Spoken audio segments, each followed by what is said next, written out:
Hey, welcome back to the show. Total Financial Solutions Safer Money Hour. All right, look, your financial life is often rewarded, right? Sometimes you inherit money. Sometimes you win the lotto. We've seen that. It doesn't have to be the millions of dollars. There are a lot of people that win the tens of thousands of dollars and other people that may sell a big piece of something and receive a bonus. There's all sorts of reasons why you may have a bit of a windfall, financial windfall. So when do we walk into the door and say, look, that's nice that happens, but I still don't want you to lend money to friends or family? Here's some reasons to not lend money to friends and family. As Jeff was saying, the relationship changes, especially if you need that money back. Now, we see it when parents will lend to their kids. And when they do, I want it to be part of the trust documents or somewhere in it that says, we have lent money, Mary and Joe Smith, we lent money to our son, Jimmy. If Jimmy doesn't pay it back, it comes off his inheritance. And Jimmy was going to be like, yeah, cool, I'll take cash today. So how do you make sure he doesn't default specifically to say, who cares? Because in the future, who knows? You may die in 20 years, you may die tomorrow, but I want my money today, right? How I want you to do it is I want you to double the amount of money. I'll give Jimmy $10,000. If he doesn't pay $10,000 back, then $20,000 comes off of his inheritance. Ouch. Yeah. And that means that the other beneficiaries, maybe your other children or grandchildren, will receive more money. For being more fiscally sound with the way they manage their own personal money, when it comes to doing things correctly along the way, you can lend Susie money, that's fine, but she's paying it back, so she still gets her $20,000 later.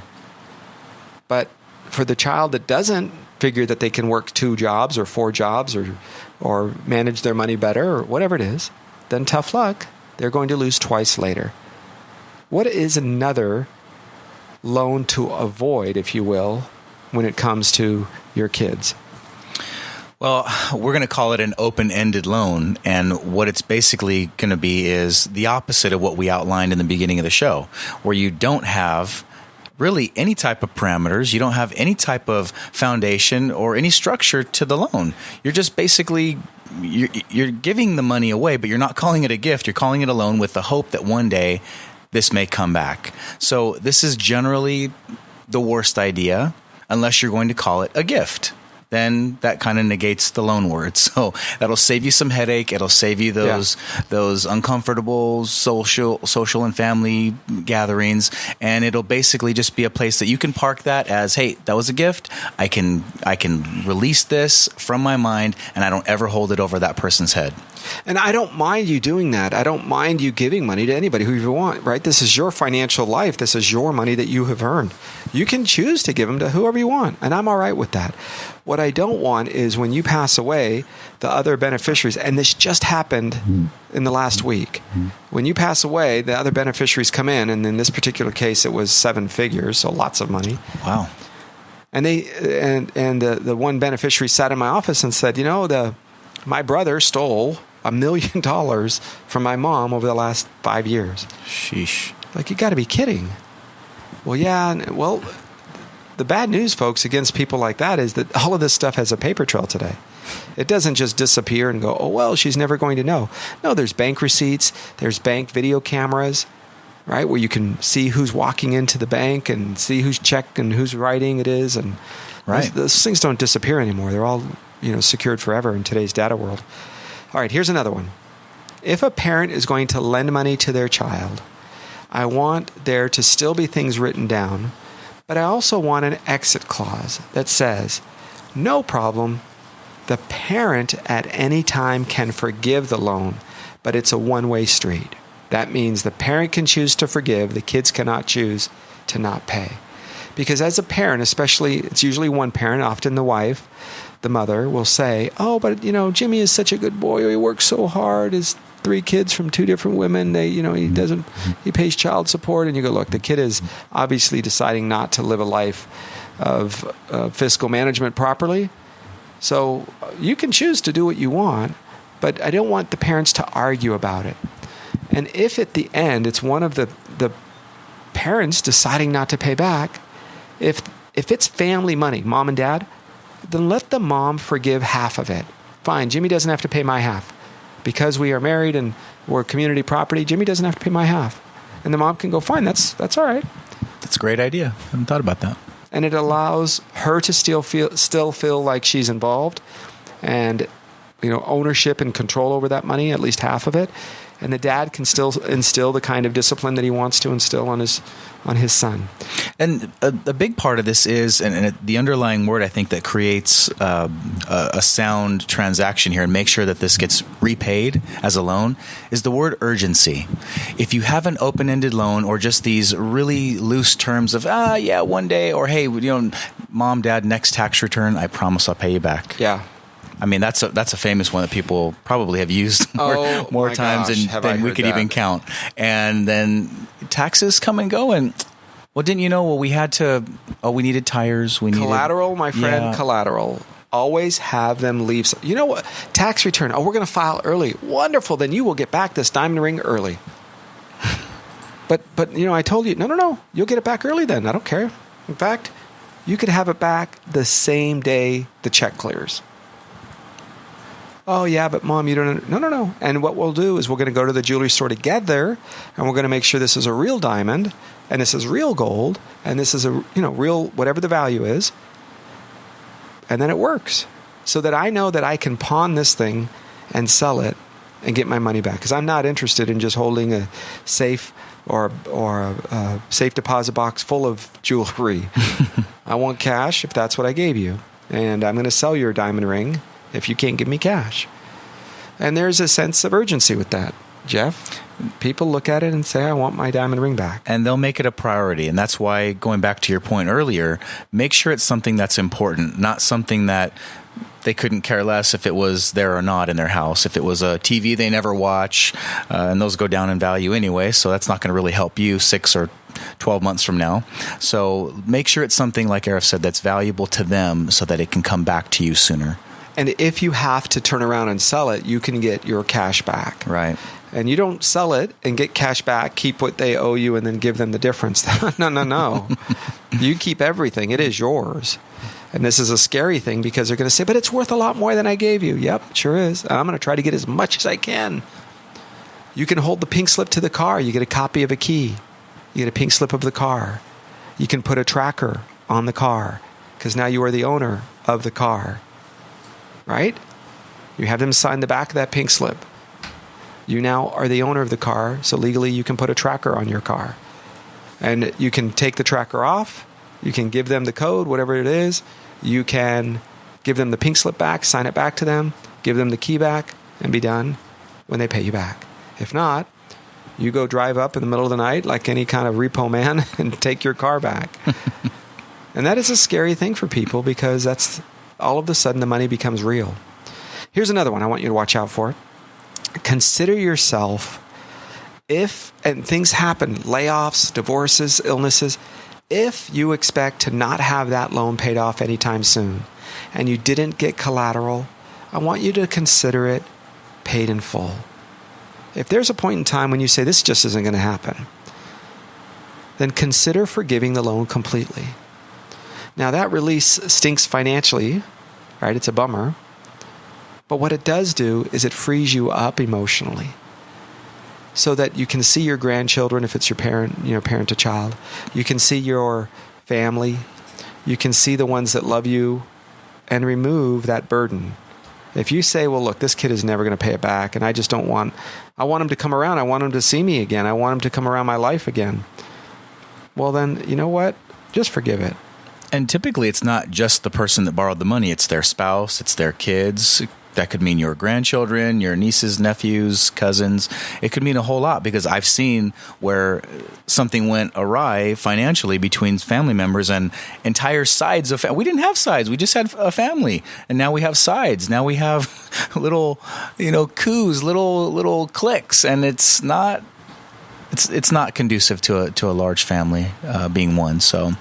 No, because what it does is especially if it's not written down, then it becomes people's word against word. And often they're not dishonest people, like, oh, he's trying to hurt us or he's trying to take money. No, it's often a recollection of memory.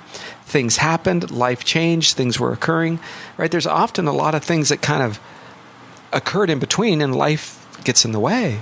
And then now you have people taking sides, and you have concerns of integrity and calling people names. Goodness, just stay away from all that mess. Now, what about if someone borrows money and then they return because they need a little bit more before that loan is paid off? Should we start a new loan or just tack on to the original terms? It is completely up to you, but if it were me, I would say the collateral has to double.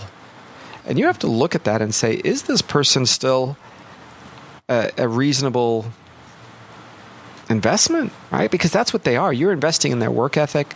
You're investing in them as a commodity, right? Is their skill set capable of earning more money? Are they willing to work? If you go over to their home, is their feet up on a couch? That is truly, like, when I was struggling financially, I was almost never home. You had me working many jobs, or I was sleeping. I was eating. I was with my kids, wife, and playing on Saturday or Sunday, whatever, half a day, and that was it. Because when I didn't have money, my job was to make money. When I made, financial mistakes and had to dig out of a hole, it didn't matter to me. What am I doing sitting around? What do you mean relaxing? I don't deserve. There's nothing. You can look at the Bible, the Constitution. I don't care what you look at, the Torah, the Quran. There's nothing that says Monday through Friday, 9 to 5, 8 hours, 40 hours a week. Why 40? Why not 42 or 39 or 47? Who makes up these rules? The Department of Labor? Oh, that's a wonderful example. There's nothing that says that the 40 hour. Why not 60? Why not 22? And I share that with you only so that you understand that these rules are man-made. Your body is physically capable of working more. Oh, but I want to see my children. Got it. Spend less money. I'm okay with it. But there's nothing that says you can't have 2 jobs or 4 jobs or 9 part-time jobs. I don't care. What are you going to do? You have to work.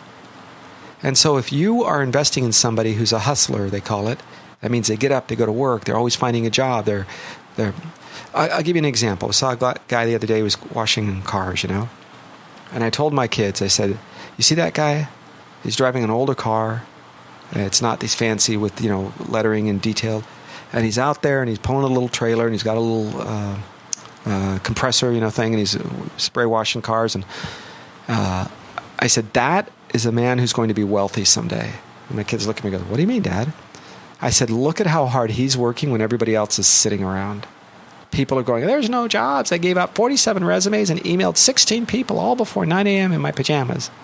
Well, look, really? This guy has washed 15 cars and made, $20 a car. Whoa, what a difference. So I want you to understand that if you're going to give money to the guy who gave out 47 resumes before 10 a.m. in his pajamas, I would not use that. I would not say that's a good investment. That's somebody who's sitting there waiting for life to happen to him.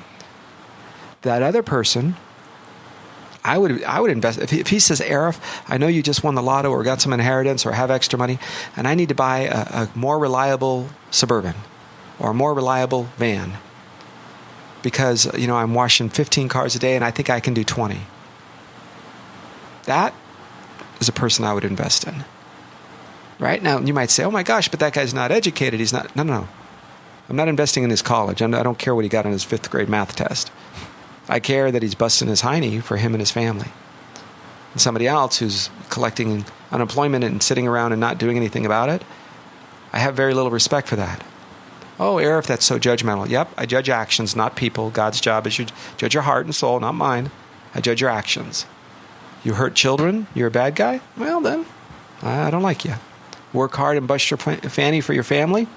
I love that. All right, we're going to come back in just a minute. Continuing on steps to take if you're going to loan money to friends and family. And then I have a final one for you, especially if it's for you parents that are charging your kids rent. What do you do with that money? And what do you do when husband and wives kind of differ, right? Sometimes they do. Mom and dads, what's the choice? I'll come up with some solutions when we come back, because we're Total Financial Solutions.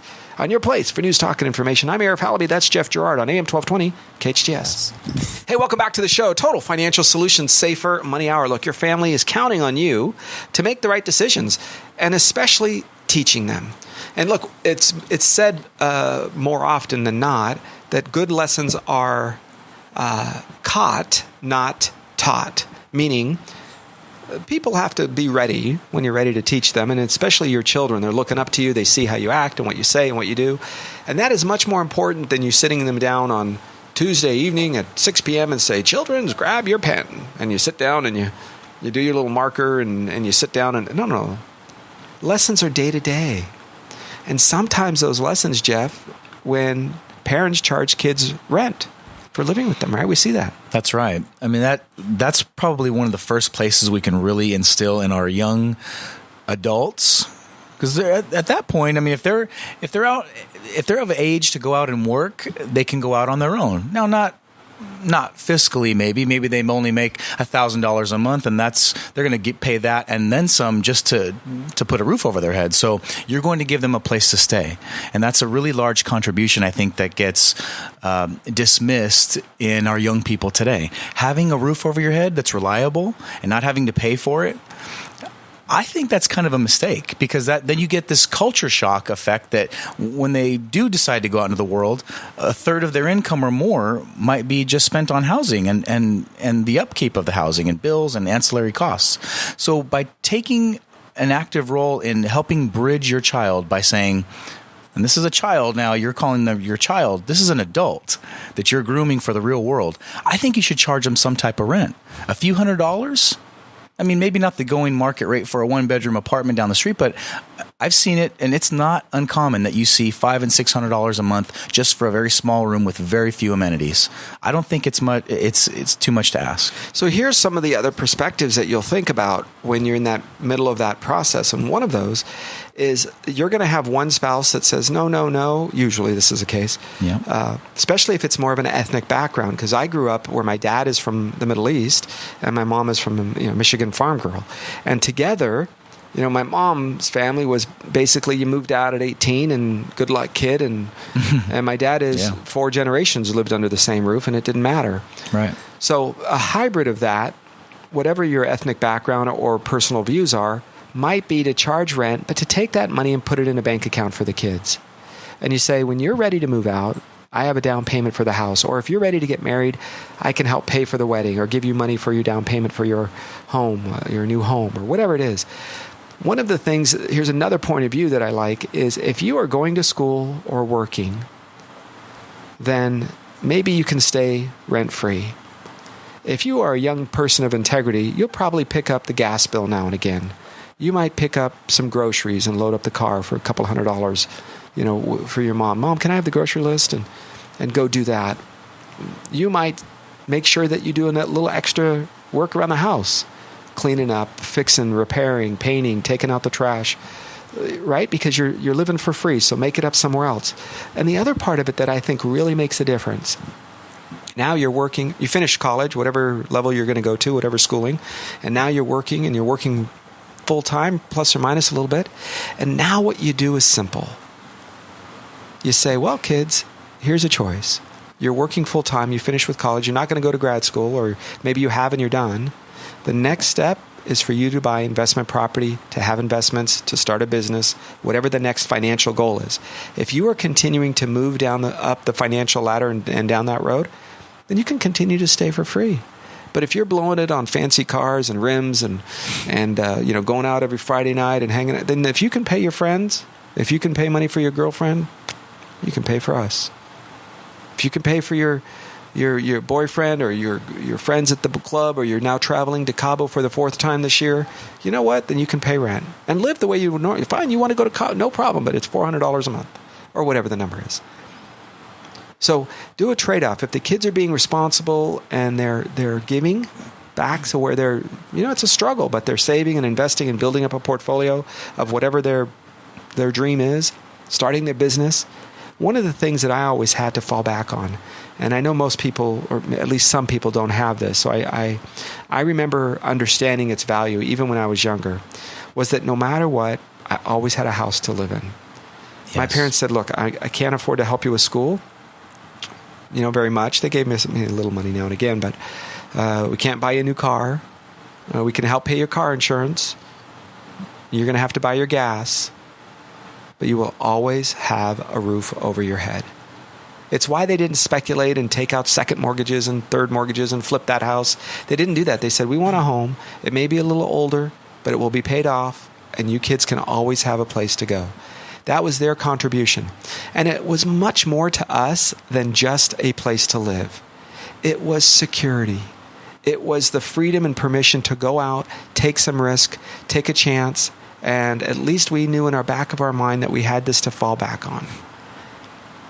So that was the value to us as kids, 4 kids, grew up the same way.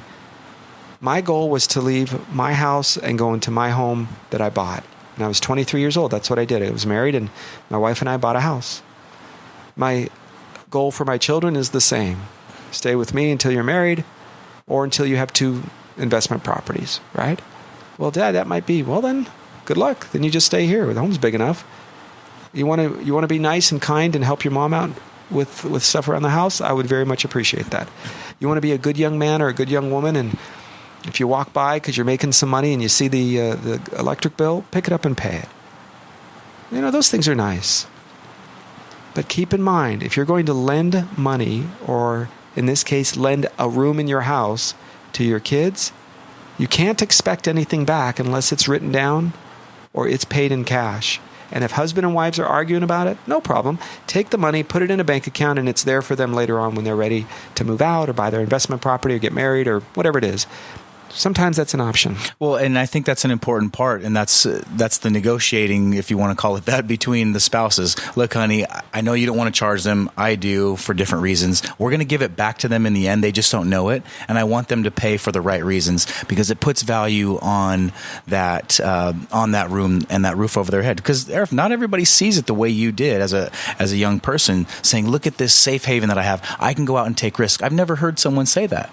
Everybody else that I've talked to, most other people, young people, they can't wait to get out and get into the world and get that good job or finish school and get their own place. I don't know what the value is in it. I guess being on the other side, having looked back, I'd say, wow, I wish I would have stayed with my mom a little bit longer, taken a little bit more risk or a few more ventures or do whatever it was that I would have done at that time. And who knows, it would have maybe projected me in a different way as a person, a business person, a family man. But in any case, you can always look back and go, wow, why didn't I do that? And for anybody that's young and listening, or anybody that has young people in their early 20s, late teens, talk to them about that now. I had to squish that down with my oldest son, who thought at 18 years and 18 minutes he was going to be moving off to his own apartment, and I just don't see the value in it. So this is a big deal. It makes a change happen where the relationship now is almost like roommates, right? We have a 21-year-old son, and he lives there, and we had to make sure that was clear. But look, my wife moved out at 17 years old, went off to college, and never looked back. Wow. Yeah. Now her parents were still sending money to the dorm, to pay for room and board at college, at the university. But she was working, and she ultimately, when we were married, paid for her last year of college because she was still attending.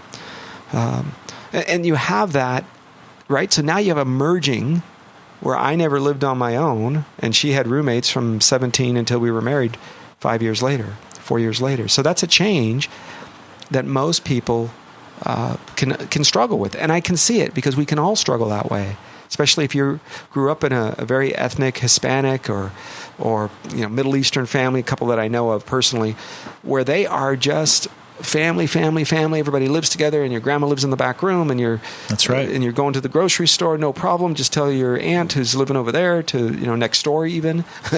And I visited Lebanon one time, and my dad showed me his childhood home, and the family still owned it. And that childhood home was 4 stories. And they build, if you ever see these homes in the Middle East, you'll see rebar sticking out of the top. And that is because when the next child gets married, they build a floor on the top floor. Wow. And then so then that one has rebar sticking out of it. And then when they build so you see that happens continually. Build your home on a solid foundation, financially speaking, so that whatever the rules are, they are clear. And it is okay to pause and do a U-turn, go backwards, start over, and say, listen, I know that we've been doing this before where I gave you $20 every other day or $100 a week. It's not going to happen anymore. You're an adult. Here's how we do it, and here's the way we'll break this down. And it's a good change, but you have to be strong and stay with your values. Remember this, you can go to hometownstation.com and click on Total Financial Solutions. Have a special problem or concern, you can send us an email. We'll be happy to answer it offline or even online if you let us know. I'm Arif Halaby, that's Jeff Gerard. Thanks for listening to AM 1220. This is Total Financial Solutions, Safer Money Hour.